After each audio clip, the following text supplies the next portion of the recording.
A'udzubillahi minasyaitonirrajim. Bismillahirrahmanirrahim.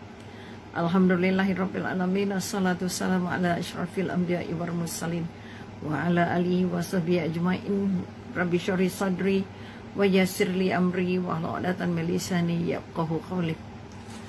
Sama-sama dengan hadiah dari Allah, maka kita angkatkan rasa syukur setinggi-tingginya ke hadrat ilahi dengan ungkapan alhamdulillah, sebagai tanda kita tetap mengaku kita adalah hamba Allah yang hina dina, yang terus mengharapkan bantuan, bimbingan, petunjuk dari Allah. Maka kita banyaklah mengucapkan alhamdulillah sebagai sebahagian daripada zikir-zikir yang tidak pernah lekang dari bibir kita. Mudah-mudahan kita diangkat dan dijaga Allah pada setiap masa. Siapa yang banyak mengingati Allah, pasti Allah tidak akan sia-siakan hidupnya, akan dibekalkan dengan segala benda yang wajar, insya-Allah. Juga kita ungkapkan Allahumma salli ala sayyidina Muhammad sebagai satu lagi tanda bahawa kita sentiasa dan setiap masa merasakan bahawa kita adalah hamba Allah paling bertuahkan, bukan saja menjadi hamba Allah tapi juga menjadi pengikut Rasulullah melalui ucapan kita asyhadu alla ilaha illallah wa asyhadu anna Muhammadar Rasulullah. Ini kekuatan-kekuatan yang kita nak angkat.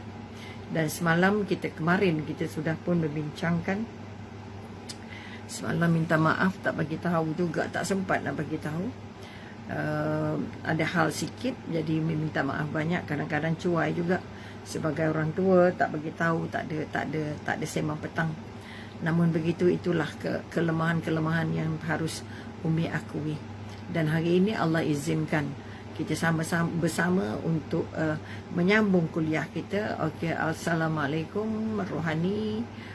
Siapa lagi tadi? Azizah, waalaikumsalam.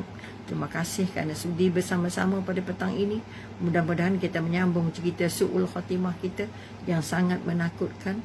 Tanda-tanda yang sudah kita bacakan ketika sebelum meninggal, ketika telah dimandikan dan ketika dikuburkan. Ini tiga tanda-tanda sedang su'ul khatimah yang sangat-sangat mengerikan. Okay, sebab itu kita kata sekali lagi, mari kita merasakan bahawa kita benar-benar tidak mengharapkan untuk mati dalam keadaan su'ul khatimah ini, mati yang buruk ini, kerana keadaannya sangat-sangat memilukan. Bayangkan ketika dikebumikan, tiba-tiba ular yang besar sudah menunggu di dalam liang lahat. Dikeluarkan ularnya dan dimasukkan jenazahnya. Sebaik saja jenazahnya masuk, ular itu meloncat masuk ke dalamnya dan membelit jasad ataupun membelit jenazah dan mematah-matahkannya. Ini sebahagian daripada riwayat yang diketengahkan dalam kitab ini oleh Syekh Al-Mistri. Ini hasil daripada kajian-kajian daripada kitab-kitab yang lain. Waalaikumsalam. Okey. Maka sekali lagi Kak Ayu kata waalaikumsalam Umi. Assalamualaikum salam, insya-Allah. Maka kemarin kita kata tanda-tanda su'ul khatimah itu ada ketika meninggal, ketika nak sakratul maut, ketika ketika dimandikan dan ketika dikuburkan. Di tiga tempat kita nampak. Okey.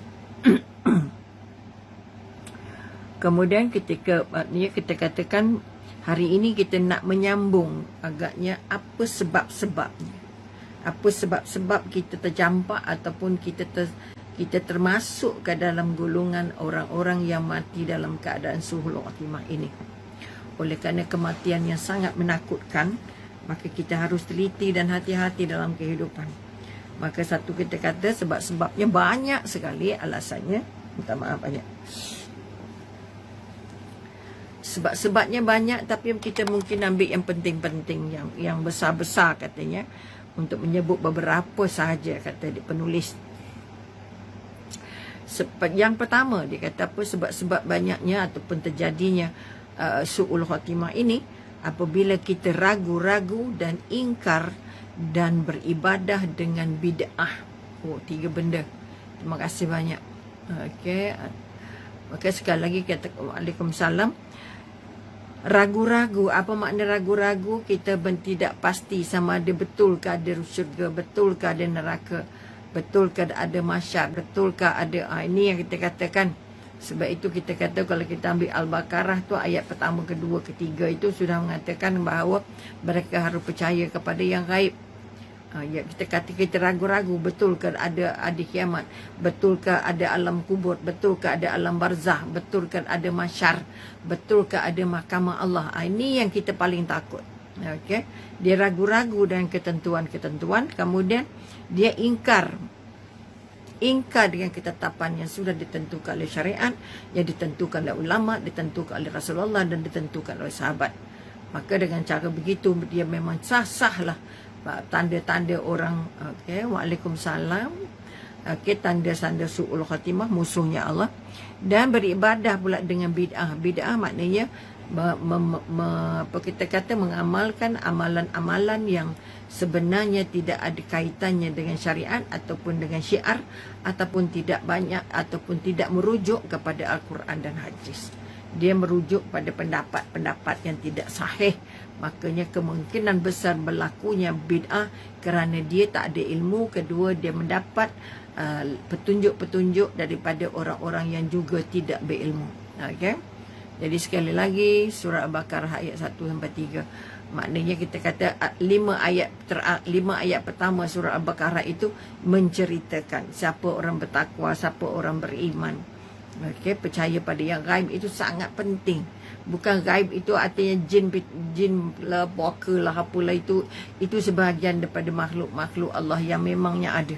Tapi kita tidak boleh bertuan dengan dia, berkawan dengan dia, bersahabat dengan dia. Kalau boleh tak payah kenal. Kita kenal untuk kita mengelak. Sebab itu kita kena belajar juga apa itu syaitan, apa dia jin, apa dia iblis, supaya kita dapat elak, supaya kita tak termasuk ke dalam golongan-golongan yang dipengaruhi untuk meneman mereka di apa kita kata di neraka. Sebab iblis tidak berhenti, iblis tidak mati. Okey, ataupun kita kata iblis diberi panjang umur hingga hari kiamat untuk menggoda kita ataupun kita kata mengganggu kita sehingga kita dapat menjadi sahabatnya ketika dia di neraka nanti. Kita kata apa makna ragu-ragu, ingkar dan beribadah dengan bid'ah? Dia berkeyakinan, kalau kita kata ragu-ragu tadi, dia berkeyakinan bahawa zat Allah, sifatnya dan perbuatannya bertentangan dengan kebenaran. Maknanya Allah tu salah. Okey, keyakinan itu muncul boleh jadi kerana taklid, kerana teka-teka ataupun kerana pendapat-pendapat yang batil. Ini mereka kata tadi, dia merujuk dengan orang-orang ataupun dengan guru-gurunya yang kita katakan yang tidak berilmu. Sehingga setelah kematian barulah semua terungkap bahawa keyakinan-keyakinan itu adalah batil. Sebab itu kita kena harus hati-hati kalau terdapat orang-orang yang mengajarkan ajaran-ajaran yang baru, memberikan fatwa-fatwa yang baru, tolong semak. Tolong semak dengan ulama, tolong semak dengan kitab, tolong semak dengan Al-Quran, tolong semak dengan ahli hadis supaya kita tidak terperangkap menjadi pengikut-pengikut ibadah-ibadah yang berbentuk tidak jelas ini. Okey, kita takut sampai kita akhir hayat, sampai kita meninggal baru kita tahu bahawa amalan itu adalah bid'ah, amalan itu adalah salah dan sebagainya. Betapa banyak manusia yang telah membuat bid'ah di dalam agama Allah Subhanahu Wa Taala. Bid'ah ini memang kembang, sama kembang dengan manusia, bersama kembang dengan munafik. Okey, mereka tergelincir dan menyimpang dari jalan Allah yang lurus. Okey, bid'ah ni dia membuat tafsiran sendiri. Okey, kemudian kita kata namun semuanya akan jelas atau kebatilannya, dia akan kelihatan salahnya itu ketika mereka telah berjumpa dengan Allah, artinya setelah mereka meninggal dunia. Mereka meyakini apa yang mereka lakukan itu benar tanpa merujuk, tanpa mendapat panduan dari guru-guru yang muktabar, mendapat panduan-panduan Al-Quran dan Sunnah yang jelas. Okey, inilah kita Ibnul Farid Umar bin Haji Al-Hamawi, okey, yang menganut ajaran menunggal al-ittihad. Ujian menunggal, namanya ajaran menunggal, dan berpendapat bahawa Allah itu berinkarnasi pada makhluk-makhluknya dan hamba adalah Tuhan dan Tuhan adalah hamba. Ini cerita macam ada pendapat. Maknanya dia kata Tuhan itu boleh menjelma masuk dalam diri manusia. Incarnation. Boleh menjelma. Ini yang kita letih, kita dengar. Okay, berinkarnasi artinya boleh bertukar-tukar, boleh masuk ke sana ke sini. Maka dia akan masuk ke dalam diri hambanya. Ini setengah-setengah fahaman yang dibawa oleh tasawuf yang salah. Okay, oleh kerana sudahlah sekonon dekat sangat dengan Allah, maka tak payah solat, niat je sudah. Ataupun kita kata, dia kata, okey, oleh kerana aku dah banyak zikir juta-juta, Allah sudah menyatu dengan aku.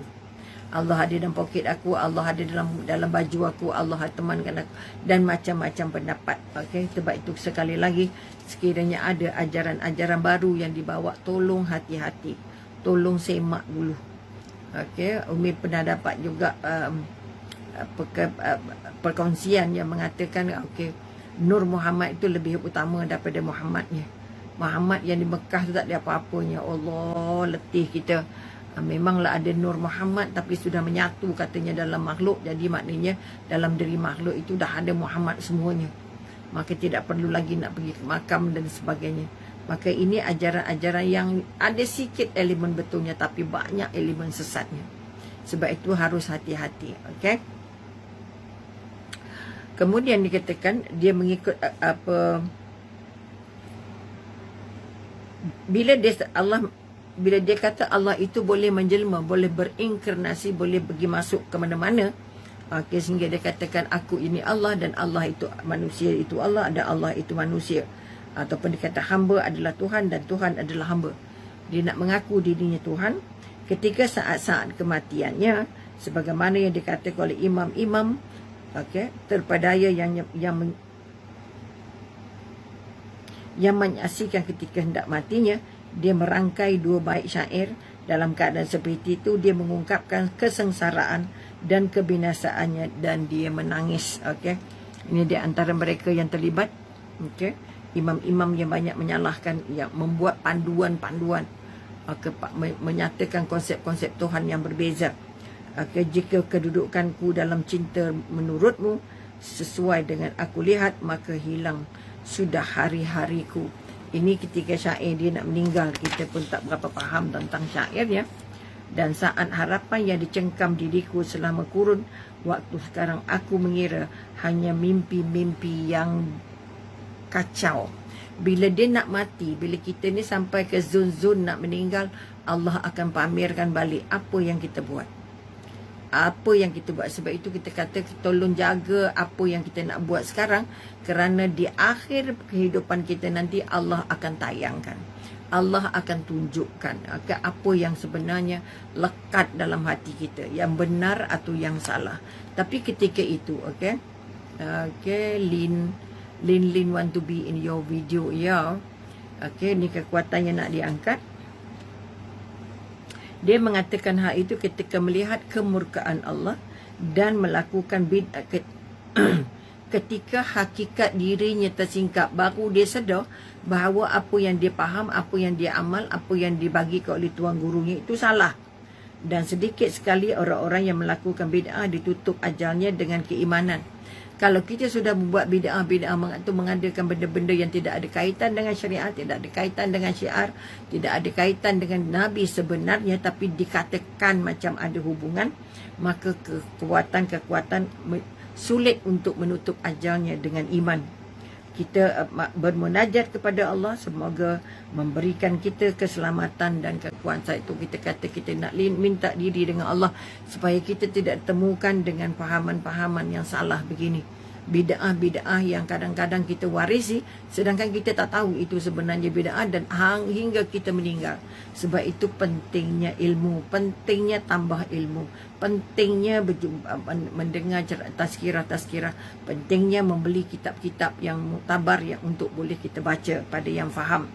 Dan pentingnya kita berbicara, berkongsi, bertanya pendapat pada tuan-tuan guru. Okey, itu yang pertama. Okey, pertama dia ragu-ragu tentang Allah, kedua dia bid'ah, melawan, membuat bukan disyariatkan Allah, dan dia juga dianggapkan sebagai ingkar beribadah.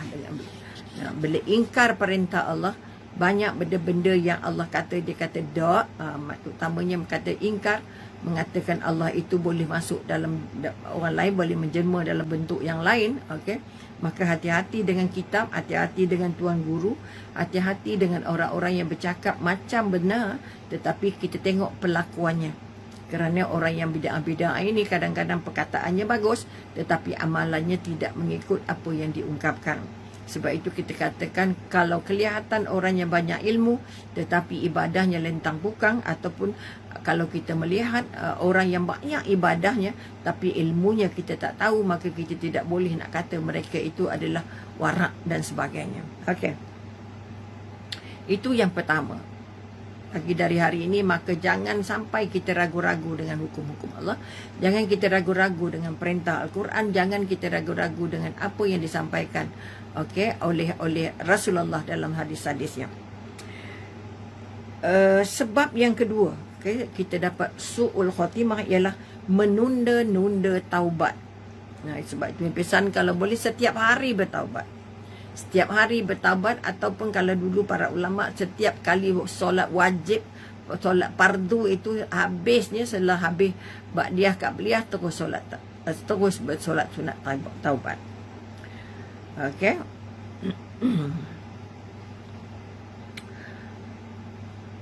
Maka kita katakan orang yang menunda-nunda taubat artinya dia tak berapa seronok nak bertaubat, tak berapa berminat nak bertaubat. Nantilah dah tua sikit. Itu taubat tu kan kita dah nak jalan besok, taubat tu lambat sikit. Okey, ada orang kata aku takut nak taubat sekarang, takut terbuat lagi. Oh jangan. Taubat bukan main-main. Bukan janji-janji palsu kita dengan Allah. Taubat berjanji kita benar-benar nak buat. Okey. Maka kita kata su'ul khatimah adalah adalah mereka orang yang sebab-sebab terpenting, sebab terpenting. Okey. Sebab terpenting kita jatuh dalam su'ul khatimah adalah kerana menunda-nunda taubat. Astaghfirullahalazim, allazi la ilaha illa wal hayyul qayyum wa atubu ilaihi. Itu mesti basah. Mesti basah di bibir kita, sentiasa dalam ingatan kita. Kalau terasa buat salah, terbuat silap sikit ke apa ke, cepat-cepat astaghfirullahalazim. Minta ampun Allah, aku tak perasan, aku tak ingat, aku tak tahu. Okey. Kemudian kita sehingga seorang hamba terus tenggelam dalam hawa nafsu dan syubhat. Apabila dia tak rasa nak taubat, maka syaitan akan ajak dia lagi terus terjebak dengan apa yang dikatakan terjerat dengan hawa nafsu. Maka dia hidup mengikut perintah hawa nafsu.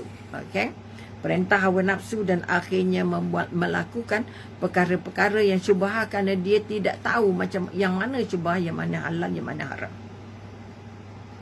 Dia menunda taubat dari hari ke hari sampai malaikat maut mendatanginya secara tiba-tiba. Dia pun menjerit dan menyesal atas umurnya yang telah berlalu kerana digunakan dalam kemaksiatan kepada Allah. Ini yang kita takut. Okey. Maka kata-kata dia mengatakan, "Ya Tuhanku, kembalikan aku ke dunia." Ini orang yang sudah meninggal bercakap. Okey, surah Al-Mu'minun ayat 99 sampai ayat 100.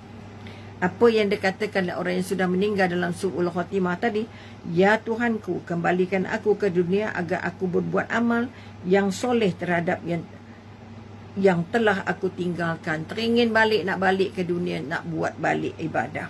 Lalu dikatakan kepadanya, sekali-kali tidak. Allah jawab, sesungguhnya itu hanyalah perkataan yang dia diucapkannya saja. Okay?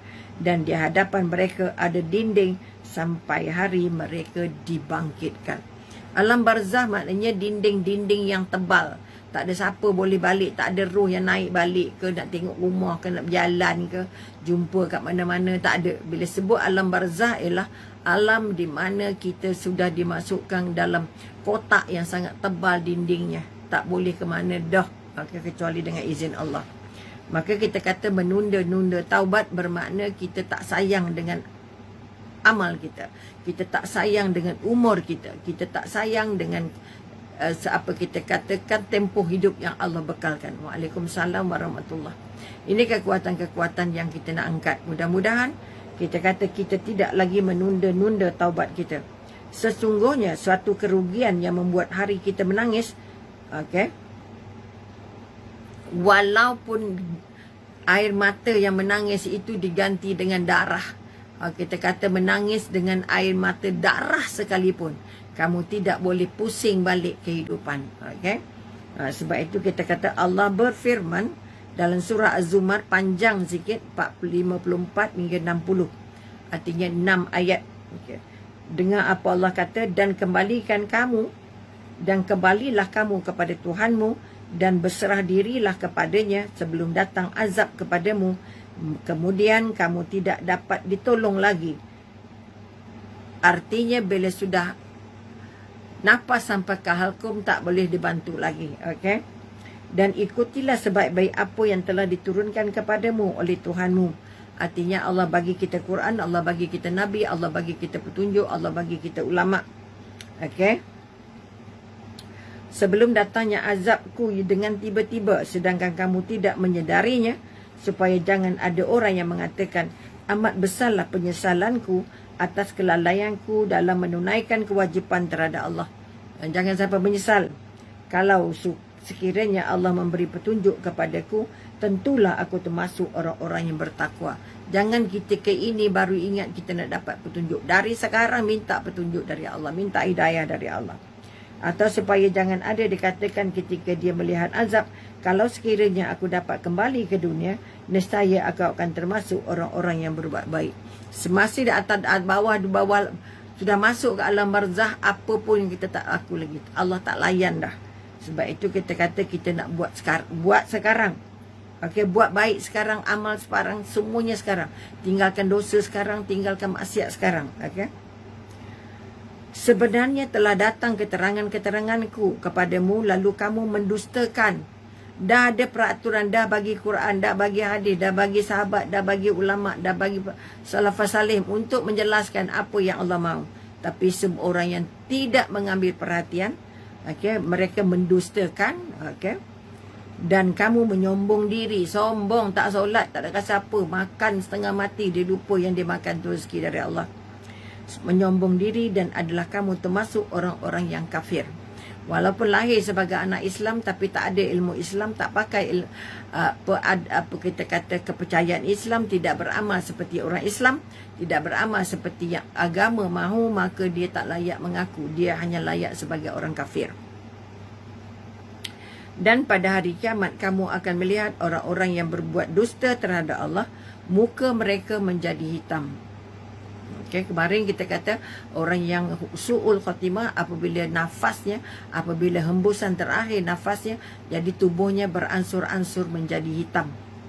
Okay, akhirnya sampailah nak dimandikan, hitam semua. Hitam seperti terbakar. Hitam seperti dibakar api. Okay. Sama juga nanti mereka akan katakan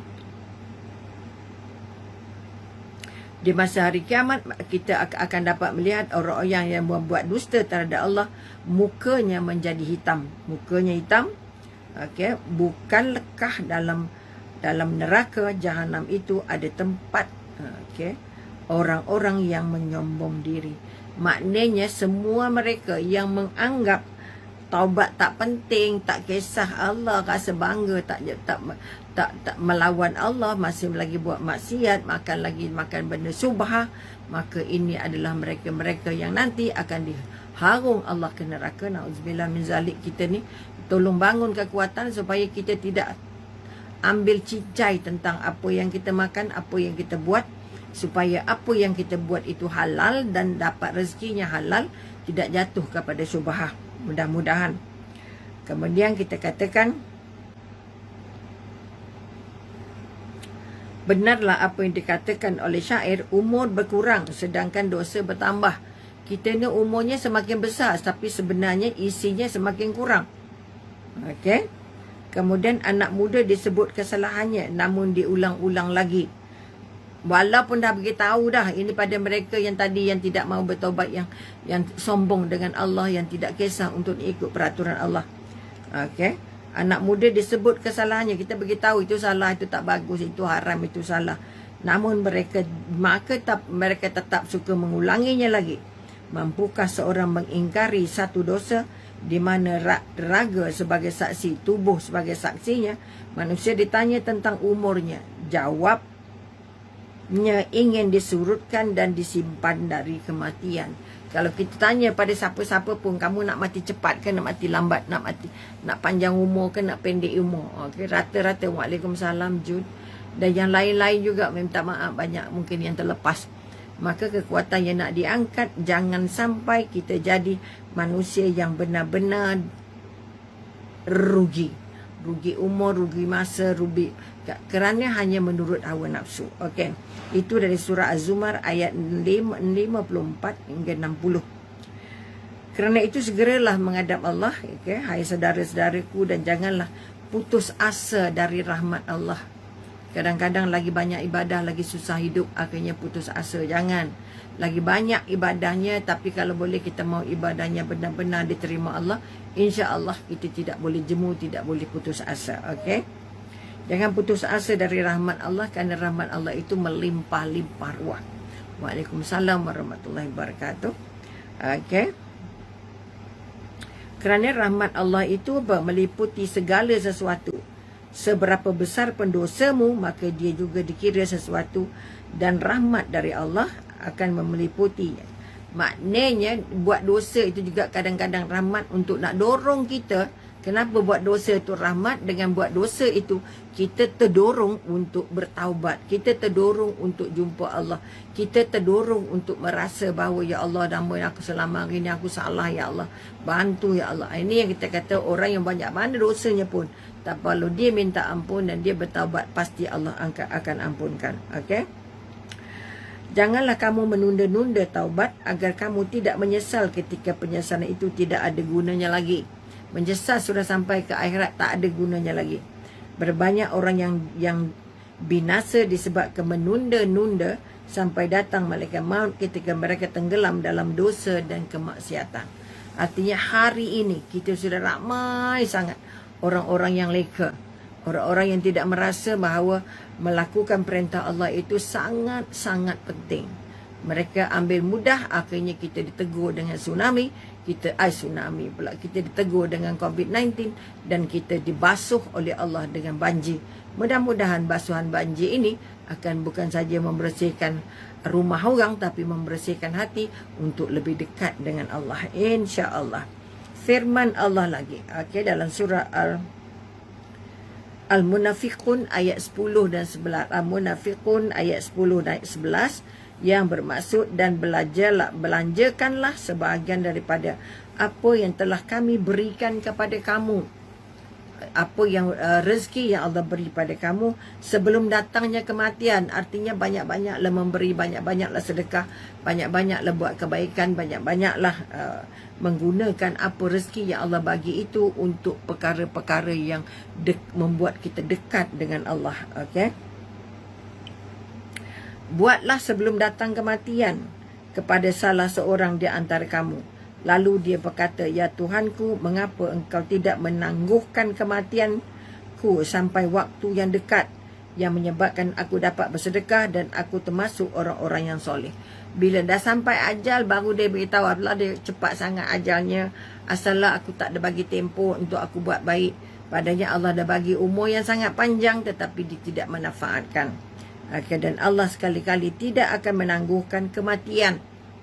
Okay, seseorang apabila datang waktu kematiannya, dan Allah Maha mengenal apa yang kamu kerjakan. Maknanya kalau selama hari ini kita diberi umur tapi tidak mengerjakan apa yang apa kata-kata usaha mentaati Allah, maka besok dia menyesal dan dia kata kenapa cepat sangat, kenapa tak bagi tempoh. Dia menyalahkan Allah. Ini orang-orang yang hidupnya dengan maksiat dan hidupnya dengan nafsu. Ini yang kita nak ingat. Okay? Ibnu Katsir berkata apa? Kata apa? Setiap yang menyalahgunakan apa? Menyalahgunakan masa, menyalahgunakan umur, menyalahgunakan harta, menyalahgunakan kepandaian, menyalahgunakan kesempatan, menyalahgunakan kemahiran yang Allah bekalkan, maka apa kita kata ketika maut menjemput, okey, dia akan ditanya masa hidupnya sekalipun hanya sebentar. Walaupun dia hidup sekejap, tapi tetap Allah akan tanya, masa hidup kamu buat apa? Masa hidup kamu bagi apa? Kamu tanam apa? Kamu sedekah apa? Maknanya sekali lagi, ataupun kita kata untuk dicela dan tahu apa yang telah hilang. Sampai peringkat nak mati tu nanti kita nampak dosa-dosa kita. Allah paparkan. Okay? Kita merasakan, kita kata jauh telah ada dan yang datang kemudian semuanya menurut kelalaian. Artinya apa saja yang dah berlalu itu tak ada nampak, dah kenang dah. Kita fikir banyak mana kan, kita minta banyak mana, kita menyesal banyak mana pun sudah tidak ada gunanya lagi. Maka bertaubat ini merupakan satu daripada kunci untuk menyelamatkan kita daripada meninggal dalam keadaan su'ul khotimah. Okay? Al-Hasan Al-Basri rahimahullah berkata, jauh-jauh sekali, okay, cita-cita membinasakan manusia. Aku nak jadi itu, nak jadi ini, jadi itu, nak jadi ini. Akhirnya dia terperangkap dengan panggilan dunia, perkataan tanpa perbuatan, pengetahuan tanpa kesabaran, keimanan tanpa keyakinan. Ini yang kita takut. Okay? Kita cakap benda baik tapi kita tak buat benda baik. Itu paling-paling sakit. Okay? Kita ada ilmunya, ada pengetahuannya. Okay? Tapi tak sabar untuk berkongsi pengetahuan, tak berminat, tak ada masa dan suntuk waktu untuk berkongsi.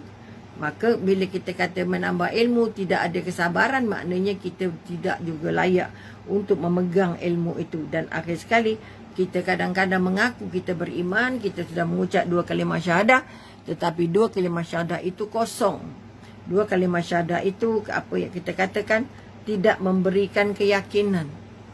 Asyhadu alla ilaha illallah wa asyhadu anna Muhammadar Rasulullah, kita ungkap di lidah tapi tidak membentuk amal, tidak membentuk diri kita, tidak membentuk saksiah kita menjadi seorang hamba Allah, dan tidak membuat dia taat dengan Allah.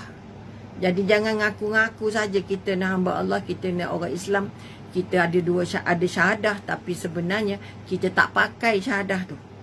Kita tak rasa pun kenapa aku solat kerana aku sudah bersyahadah. Siapa yang tak sedar dia bersyahadah, maka solatnya tertolak. Ni yang kita takut. Kerana orang solat kerana dia sudah bersyahadah. Sebab itu syarat kamu solat, kamu sudah bersyahadah. Orang yang sudah bersyahadah artinya dia yang paling redha Allah sebagai Tuhannya, redha dengan Nabi sebagai Nabinya, dan menerima agama Islam sebagai agamanya. Bila kita kata redha dengan Allah, kita terima semua ketentuan Allah. Kita terima semua perintahnya Allah. Kita tinggal semua larangannya Allah. Okay, itu yang kita katakan, kita akhirnya ada, apa kita kata, ada keimanan, tetapi tidak ada keyakinan. Bila tak ada keyakinan,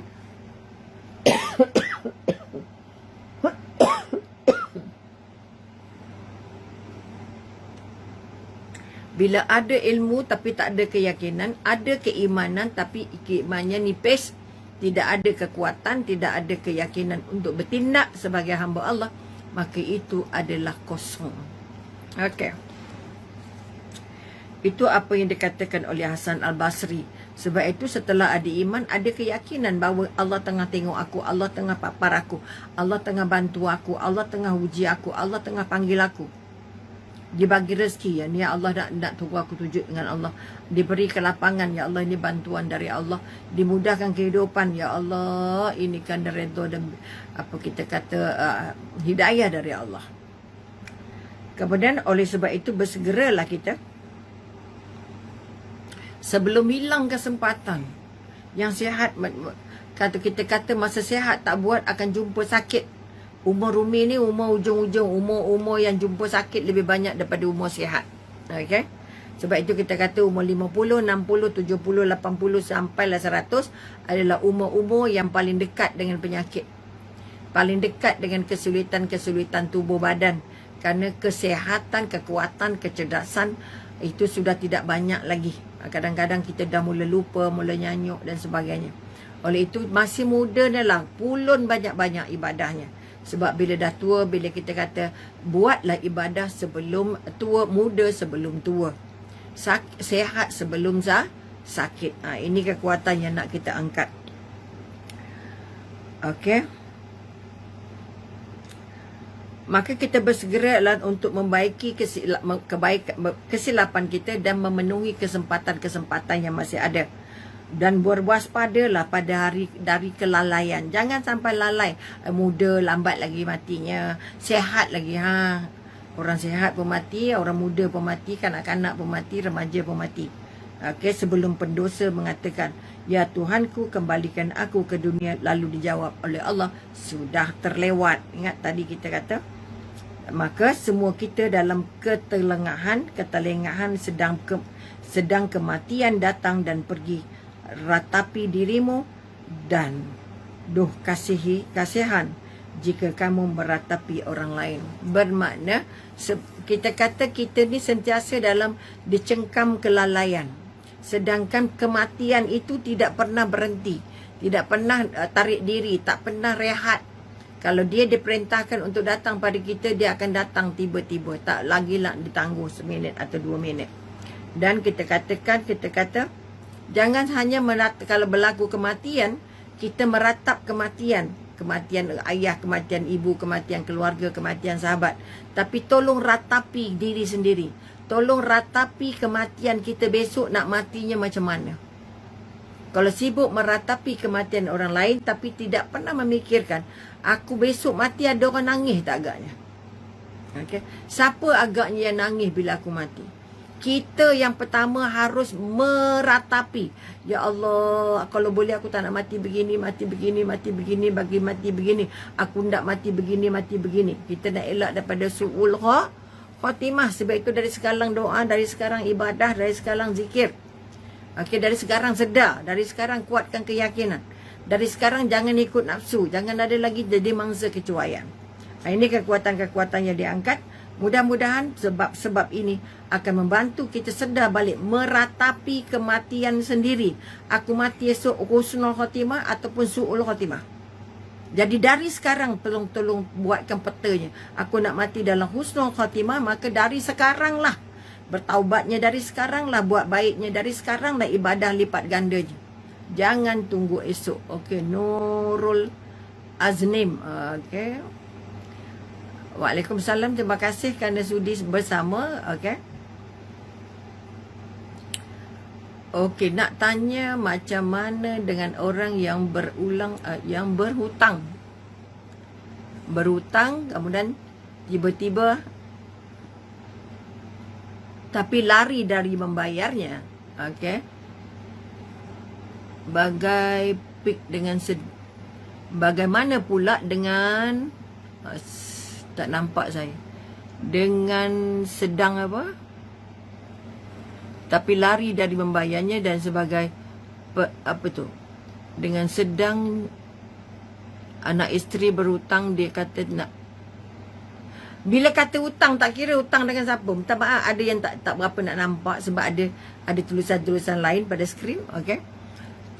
Hutanglah dia antara benda, walaupun dia ulama besar, ulama kecil, ibadah banyak ni, tapi kalau dia berhutang, rohnya tersangkut. Kalau patutnya kalau dia baik, maknanya rohnya naik sampai ke di bawah arasy Allah. Tetapi akhirnya bila dia berhutang, rohnya terapung-apung, tak tahu ke syurga ataupun ke neraka. Ataupun tak tahu nak letak ke mana. Okay? Sebab itu bahayanya sangat hutang ni. Sebab itu sebelum mati, kata-kata tolong ingat. Kata Umi pun dah sampai ujung umur nak mati ni. Kalau boleh tak nak berhutang lagi. Walaupun berhutang sikit, tetap bayar. Kerana dia menyebabkan kita tersangkut. Okay? Kita mohon dengan Allah supaya kita diberi kesihatan untuk beribadah. Dan kita menyelesaikan semua peraturan ataupun semua kehidupan kita tidak lagi dicangkuk dengan makna-makna hutang. Kerana hutang ini menjadikan satu daripada sebab maka kita nak ke syurga tak lepas, nak ke neraka takut. Okay? Orangnya ibadah tapi ada hutang. Okay? Itu akhirnya orang masuk syurga, dia tak masuk-masuk. Okay? Sebab itu kita kata-kata kalau berhutang tulis dan pastikan orang itu membayarnya. Kita tuntut, jangan tak tuntut. Okay? Katalah kita tuntut tapi dia tak bayar, itu hak dia. Maka nak mati besok ataupun rohnya besok akan tersangkut. Tak tahu tersangkut kat mana. Ini masalah besar. Tapi yang pasti dia tak masuk ke syurga. Walaupun ibadahnya banyak, walaupun sedekahnya banyak. Tapi kalau masih berhutang, sengaja tak nak bayar, suka-suka tak nak bayar, memang liat nak bayar, dia sedang menyulitkan kehidupannya di akhirat. Ketiga, okay, sebab alamak dah habis pula waktunya ya. Okey, itu sebab kita kata sekali lagi, kekuatan-kekuatan yang kita nak bangunkan, tolong bangun balik hidup yang bersih. Tolong bangun balik. Katalah kalau nak beli barang tapi tak cukup sampai berhutang, tak payah, kumpul dulu. Dan kalau boleh jangan besar sangat nafsunya. Orang ada kita pun nak ada, orang tu beli kita pun nak beli. Jangan. Bayangkan banjir sudah mengajar kita. Kita masih lagi berperang dengan kesan banjir. Okay, sama ada tak rosak seluruh perkakas, rosak 10 perabot.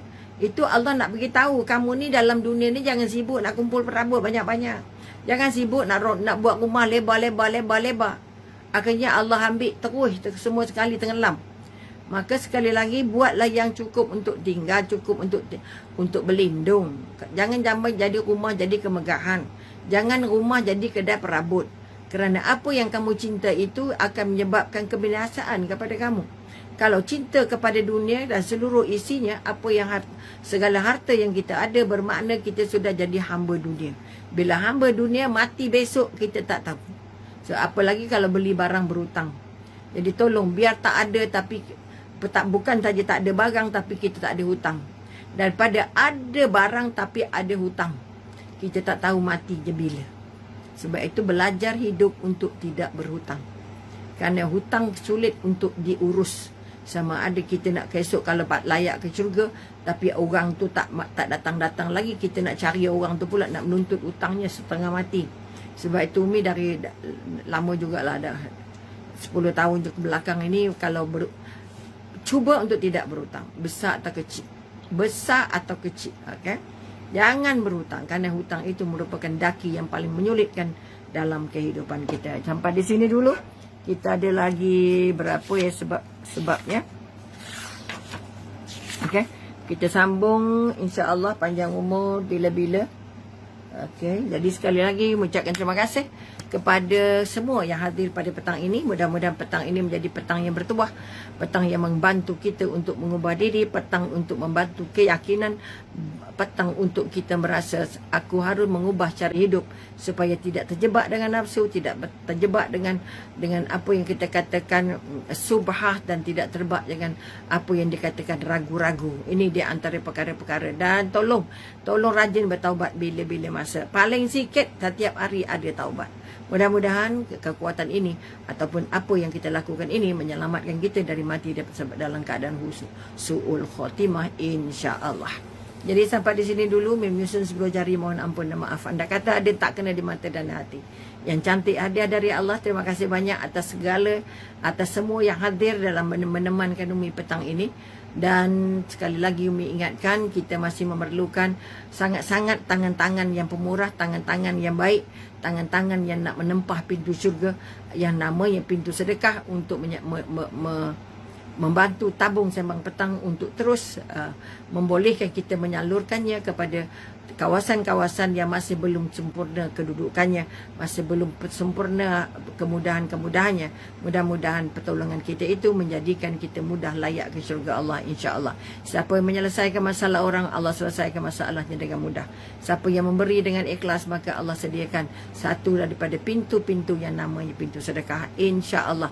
Jadi jangan keberatan untuk menambah ataupun kita kata untuk menyumbang dalam tabung sembang petang yang kita wujudkan semata-mata untuk membantu semua ahli sembang petang untuk terus beribadah, dapat ilmu dan dapat amal. Mudah-mudahan amal ini memudahkan ilmu itu lekat dalam kepala, okey, dan terus jadi amalan dalam kehidupan. Jadi, sekali lagi wabillahi taufik wal hidayah. Wassalamualaikum warahmatullahi taala wabarakatuh. Jumpa lagi insya-Allah. Terima kasih semua.